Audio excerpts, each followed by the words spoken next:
सिवनी जिले के लखनादौन विधानसभा क्षेत्र अंतर्गत घनसौर विकासखंड के हिरणभाटा गांव का प्राथमिक विद्यालय इन दिनों बदहाल व्यवस्था की मिसाल बना हुआ है।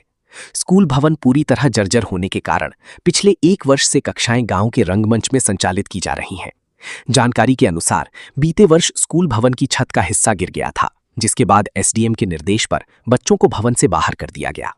तब से 1ली से 5वीं तक के छात्र छात्राएं रंगमंच पर तिरपाल लगाकर पढ़ाई करने को मजबूर हैं।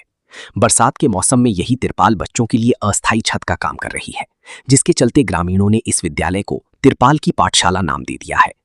बरसात के दौरान रंगमंच में लगाई गई तिरपाल के नीचे पढ़ाई करना बच्चों और शिक्षकों दोनों के लिए चुनौती बन गया है। तेज बारिश और हवा के बीच पढ़ाई प्रभावित होती है, वहीं बच्चों की सुरक्षा को लेकर भी चिंता बनी रहती है। एक ओर जिला प्रशासन जर्जर भवनों में स्कूल संचालित नहीं करने के निर्देश देता है, वहीं दूसरी ओर वैकल्पिक व्यवस्था के अभाव में शिक्षक खुले रंगमंच में कक्षाएं लगाने को मजबूर है। इससे शिक्षा व्यवस्था और बच्चों के सुरक्षित भविष्य पर गंभीर सवाल खड़े हो रहे हैं। मामले में बीआरसी ने बताया कि पहले भी विद्यालय को किसी निजी सुरक्षित भवन में संचालित करने के निर्देश दिए गए थे। अब दोबारा जानकारी मिलने पर प्रधान पाठक को तत्काल निजी स्थान पर कक्षाएं संचालित करने के आदेश दिए गए हैं। उन्होंने कहा कि विद्यालय भवन करीब 20 वर्ष पुराना है, इसलिए तकनीकी रूप से इसे पूरी तरह जर्जर घोषित नहीं किया जा सकता। फिर भी भवन की खराब स्थिति की जानकारी वरिष्ठ अधिकारियों को भेज दी गई है। अब ग्रामीणों और पालकों की मांग है कि बच्चों की सुरक्षा को देखते हुए जल्द नया स्कूल भवन स्वीकृत कर निर्माण कराया जाए, ताकि मासूमों को तिरपाल के नीचे नहीं बल्कि सुरक्षित कक्षाओं में शिक्षा मिल सके। अभी पिछले साल देखा कि वो एक हादसा हुआ जो स्कूल का छत गिर गया था, तो उसमें गनीमत रही कि बच्चे बच गए उसमें। फिर उसके बाद अभी 1 साल के अंदर माँ साहब लोग भी काफ़ी मांग कर रहे हैं और गांव के भी मांग कर रहे हैं कि स्कूल की मरम्मत हो या कोई नए भवन यहाँ मतलब बनाई जाए। तो अभी पिछले 1 साल से तो अभी कुछ भी नहीं ऐसा नहीं हुआ है, तो वो अभी मजबूरी है कि बच्चे फिर से एक मंच में पढ़ रहे हैं, तो यहाँ भी इसकी स्थिति भी ठीक ठाक नहीं है। तो अब इसका क्या उपाय समझ में नहीं आता है। अच्छा, इस पर पंचायत भी नहीं सुनी आपकी? कोई नहीं, पंचायत से कुछ नहीं बोलने। अभी शिक्षक खुद अपने से पन्नी लाके जो है पढ़ा रहे हैं। हाँ।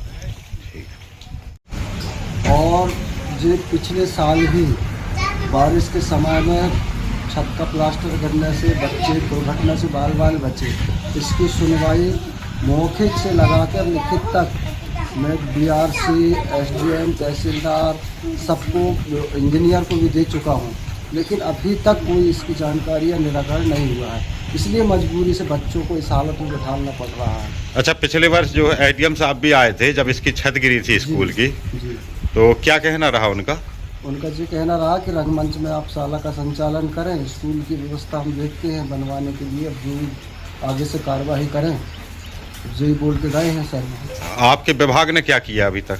हमारे विभाग से अभी तक इसका कोई निराकरण, कोई जानकारी नहीं है सर मेरे पास। तो अभी कैसा कर रहे हैं आप इस हालत की स्कूल में? अब रंगमंच को बना के पन्नी लगा के, बारिश बहुत ज़्यादा हो रही है, बच्चों के इस हालत में बैठाना पड़ रहा है। हाँ जी। प्राथमिक शाला हिरणभाटा है जो जनशिक्षा केंद्र भिलाई के अंतर्गत आती है। विगत सत्र में वहाँ के भवन जो है वो जीर्ण शीर्ण स्थिति के कारण विगत सत्र में वहाँ पर कोई शासकीय अतिरिक्त भवन नहीं होने के कारण जो रंगमंच है वहाँ पर कक्षा लगाने के आदेश संबंधित प्रधान पाठक को दिए गए थे। क्योंकि रंगमंच में आसपास जो है वो उसमें दीवार नहीं होती हैं, तो आसपास जो है उसमें वैकल्पिक व्यवस्था कराते हुए अध्यापन कार्य कराने के निर्देश दिए गए थे। पुनः संस्था प्रमुख को ये कहा गया है कि यदि अतिवृष्टि होती है तो वहाँ पर किसी प्राइवेट घर में कक्षाओं का संचालन किया जाए, ऐसी वैकल्पिक व्यवस्था संबंधित प्रधान पाठक को बताई गई है। लेकिन वर्तमान में जिस तरह तिरपाल लगाकर पढ़ाई की जा रही है, बच्चे पानी में भीग रहे हैं, उस पर वर्तमान में क्या संज्ञान लिया है? एक बार पुनः निरीक्षण कर संबंधित प्रधान पाठक को कहीं अन्यत्र स्थान प्राइवेट घर में हम कक्षा लगाने के लिए निर्देशित करेंगे।